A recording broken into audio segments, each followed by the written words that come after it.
माले आतून आवाज आला पाहिजे, कांदा भजी घेऊन आले. हा संसार आहे. संसार सुखाचा आनंदाचा करणं म्हणजे परमार्थ आहे. वेगळं काय करायला लागते हो त्याला? काही वेगळं करायला लागत नाही. लक्षात घ्या. नवरा बायको किती छान नातं आहे. सद्गुरू म्हणतात घरातली स्त्री जर आनंदी असेल तर तिथंच देव आहे, आणि ती जर कष्टात दुःखात असेल तर तिथंच सैतान आहे. कारण तीच वैष्णव देवी आहे, तीच तुळजापूरची देवी, सगळं तिथंच आहे. स्त्रीला देवी, कारण देवळातली देवी आणि त्याचंच रूप आहे ना. तिलाही दोन, फार तर एखादा एक्स्ट्रा दोन हात असतील. सेम आहे, सेम. ह्या देवीलाही खुश ठेवणं महत्वाचं आहे. संतुष्ट पत्नी ऐश्वर्य लक्ष्मीला आमंत्रण देणारी ग्रहलक्ष्मी आहे. ती खरी लक्ष्मी. लक्षात घ्या. जीवन विद्येमध्ये अशी उदाहरणं तुम्हाला दाखवतो की लक्ष्मीची पूजा करताना आपल्या बायकोला सजवून तिच्या पाया पडलेलं. ह्यांना जरा वाईट वाटेल, हे काय असलं नवीन सांगायला लागला, माहित नव्हतं, ती माहित होईल आता ह्यांना. काळजी करू नका, काळजी करू नका. तुम्ही तुमच्या मापातच राहा. मला माहिती सगळीच काय अवलंब करत नाहीत, पण मला नेहमी वाटतं नवरा बायको इतकं बेस्ट नातं जगात कुठलं नाही. इतकं सुंदर नातं नाही जगात अस्तित्व. सगळ्यात जास्त चांगले मित्रमैत्रीण कोण असतील तर नवरा बायको असतील. पण राजकारणाच्या भाषेत सांगू का, पहिली पंचवार्षिक ठीक जाते, लग्नानंतर तोपर्यंत सगळे गुण दिसतात, आणि पंचवार्षिक संपली 6व्या वर्षापासून सगळे दोष दिसायला लागतात.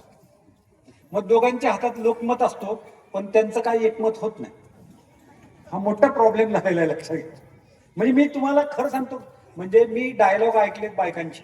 मुद्दाम मी ट्रेननी प्रवास करताना एसटीतनं बसून बायकांचा ग्रुप असला ना, फक्त कान द्यायचा, नुसतं गप्प बसायचं, आपली झोप लागल्यास दाखवायचं आणि त्यांचा संवाद ऐकायचा. 20-20, 25-25 वर्ष झालेले लग्नाच्या बायकांचे वाक्य मी ऐकलेले. काय माहितीये, आमच्या वडिलांनी नीट चौकशीच केली नाही. 22 वर्ष झाली लग्नाला, तर दिवस घेर टाकायचा, माघारी फिरायला येते का? त्याच्या पुढचं एक वाक्य सांगतो, मी म्हणून नांद. मग तिला जर विचारला ना, मग कशी काय थांबली? पोरांच्या तोंडाकडे बघून थांबली, नाही तर कधीच गेले. आता त्याला जर विचारलं पुरुषाला, तर तो म्हणतो मी म्हणून नांदवली. माझ्या जागी दुसरा असता, अरे अरे त्यांनी उडी टाकली असती कुठतरी का. इतकं कशाला पाहिजे मला सांगा तुम्ही. आणि महिला ह्या बोलण्यात अत्यंत हुशार असतात. थोडक्यात कसं जमवायचं त्यांना माहिती, एका वाक्यात कसं बोलायचं. मी एका माणसाच्या 75ला गेलो होतो. 75 साजरी करताना वातावरण आनंदाचं, हॉल बुक केलाय, सगळं छान, इव्हेंट मॅनेजर नेमलाय, डेकोरेशन केलंय. ते डेकोरेशन नीट झालं नाही म्हणून ते ग्रस्त जाम खवळले होते.